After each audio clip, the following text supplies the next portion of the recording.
Ya, ini sebenarnya pengalaman berharga Om Vin itu, pada waktu itu memang sebagian besar menggunakan uang utang. Karena begitu sangat yakinnya, mungkin zaman sekarang juga begitu ya. Karena begitu sangat yakinnya ya, akan potensi kenaikannya, jadi terlalu percaya kepada mungkin pihak-pihak influencer dan lain sebagainya. Dia pinjaman online, dia gunakan, dioptimalkan, pinjam sana-sini untuk masuk, cemplungin ke situ ya. Nah itu juga, saya juga mengalami hal yang sama yang sekarang terjadi. Jadi betul-betul ini berulang terus kejadian-kejadian seperti ini ya. Di tahun 97 dan posisi 2001 juga sama seperti ini, masih terus berlangsung. Nah, pada waktu itu yakin sekali saya bahwa harga saham itu akan naiknya bisa sampai 100% lebih. Makanya uang pinjaman semuanya lebih besar, mungkin sekitar 80% lebih itu dari uang pinjaman. Dan uang sendiri mungkin kecil sekali, di bawah 20% maksud saya ya. Ya karena bisa bayangkan coba, kenaikan bisa sampai 100% potensinya. Kemudian juga pinjaman saya itu hanya 4% per tahun. Kecil sekali. Sehingga cukup berani pada waktu itu. Tapi ternyata ketika market drop significantly, jatuh ya, betul-betul menjadi suatu hal yang sangat berat. Artinya apa?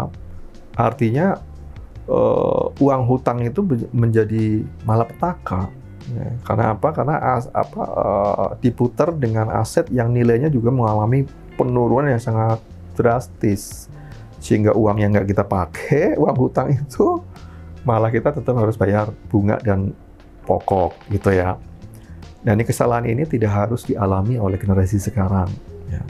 Jadi artinya shortcut pengalaman saya ini dijadikan pelajaran yang sangat berharga ya, yang ada di channel Om Vin Channel ini untuk generasi sekarang, milenial, investor milenial atau trader milenial, jangan mengambil ataupun menempuh strategi seperti itu. Kelihatannya asik, uangnya juga pinjam, bukan dari uang kocek saya sendiri, diinvestasikan ke saham, pikiran kita, wow kalau untung besar sekali nih. Karena kan efek leverage ya, menggunakan uang utang. Nah ini kalau di saham ternyata tidak benar, karena nggak matching. Saham resikonya tinggi, naik turun, hutang itu fix ataupun tetap harus dibayar. Jadi di sini kalau tidak dilakukan oleh kalian misalnya teman-teman milenial yang ahli untuk melakukan tradingnya, maka kemungkinan besar akan rugi dan akan gagal. Apalagi modalnya ikut-ikutan. Bayangkan saja, ini sudah double kesalahan. Jadi jangan sampai itu terjadi lagi, sehingga di Om Vin Channel itu kita selalu sharing pengalaman-pengalaman berharga seperti itu. Karena ini tidak ada di textbook, ya. Yang ada adalah di pengalaman, di benak kita yang sudah misalnya lebih dari 25 tahun berpengalaman. Nah, salah satu kelebihan dari Om Vin Channel ini adalah seperti itu. Kita sharing pengalaman-pengalaman yang masa lalu yang sangat berharga, yang bisa menjadi pelajaran yang sangat mudah bagi teman-teman sekarang, sehingga tidak perlu belajar yang cukup lama. Seberapa terburuk mungkin saat itu? Saat itu cukup buruk sekali. Kalau secara pribadi saya ya, bayangkan saja, yang tadinya uang modal sendiri itu sudah dari hasil keuntungan yang sudah sangat besar yang harusnya dinikmati, ternyata juga ikut tergerus, apalagi ditambah dengan utang. Nah, jadi artinya di situ ada persoalan yang sangat berat, ada dua hal, terutama mental. Ya, secara mental itu betul-betul kita itu dalam posisi yang cukup terpukul ya, dengan kondisi seperti itu, dan recovery-nya cukup lama. Jadi lebih dari setahun gimana memulihkan kondisi mental untuk siap kembali trading dan masuk ke saham. Itu butuh waktu. Ya bisa bayang, saya bisa memaklumi ya, kalau misalnya ada pilot pesawat terbang, kemudian dia ada sedikit accidents, ya, pilot tersebut, maka dia akan di grounded paling kan 6 bulan ya. Kenapa? Karena trauma secara mental itu dia tidak mudah untuk kembali bisa terbang lagi gitu ya, dengan tidak punya pengalaman buruk dan lain sebagainya, dan itu cukup membahayakan. Sama di dunia trading juga demikian. Jadi mungkin ada yang patah mengatakan mungkin kalau uang bisa dicari, tetapi kalau mental sudah terpengaruh buruk seperti itu, susah hilangnya, recovery-nya begitu sangat sulit. Ya, butuh effort yang luar biasa. Jadi kesehatan mental tradingnya itu harus dipulihkan tuh butuh waktu paling nggak setahun lah ya untuk bisa kembali melakukan aktivitas investasi maupun aktivitas trading. Dan itu memang cukup mengganggu aktivitas-aktivitas yang lainnya ya. Kalau kita sebagai karyawan ya jadi terpengaruh cukup besar. Jadi agak-agak murung dan betul-betul susah untuk fokus dan lain sebagainya.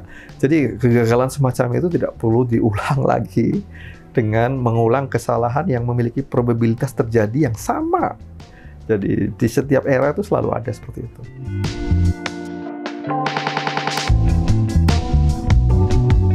Jadi mungkin kalau finansial, kalau di pasar modal tuh ada semacam istilah ya. Jika kamu itu sakit ataupun terluka dipatok ular, maka obatnya itu adalah dari ular itu sendiri juga, gitu ya. Artinya apa?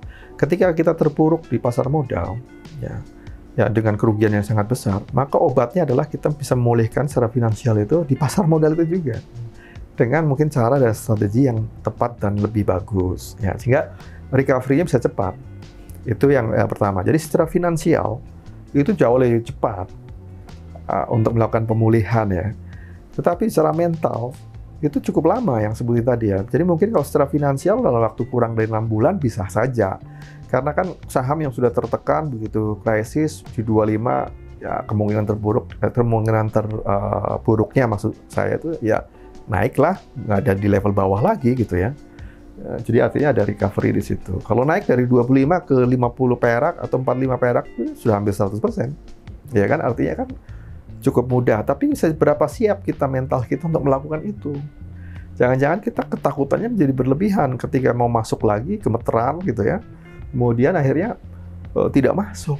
Dan ketika masuk dan melihat bahwa saham itu ternyata betul naik, sakitnya 2 kali lagi, mental kena lagi gitu loh ya. Jadi itulah ya, jadi artinya mental itu suatu perkara yang lebih lama lah recovery terhadap finansial. Jadi finansial bisa 3 bulan, 6 bulan, kalau mental bisa setahun dan bisa lebih, tergantung orangnya gitu ya. Apakah dia tergolong orang yang optimistik, apakah orang yang sangat melankolis dan pesimistik, tentu saja akan membutuhkan waktu yang lama.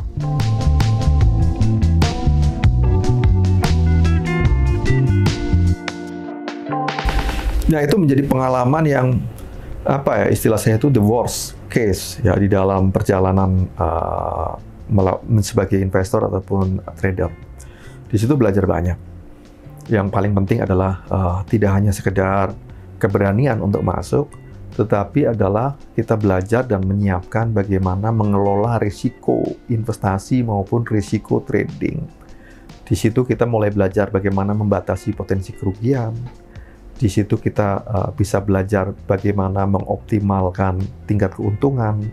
Di situ kita belajar jangan ikut-ikutan di dalam melakukan trading maupun investasi. Karena itu suatu yang salah dan sama sekali tidak benar.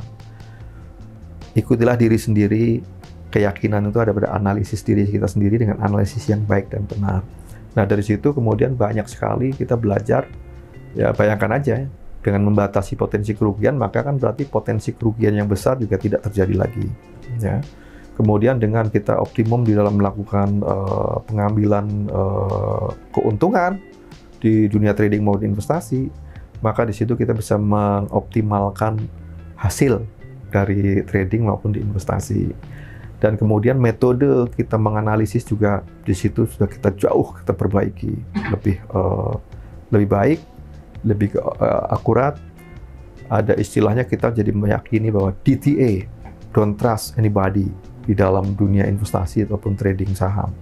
Artinya begini, meskipun kita mendengarkan bahwa ini direkomendasikan bagus ya, oleh pihak tertentu, anggap saja pihak itu juga benar, bagus ya, profesional, langkah yang kita lakukan adalah tidak mempercayai begitu saja. Kita lakukan cross-check, benar atau tidak, ya, asumsi-asumsinya bagaimana, dan lain sebagainya.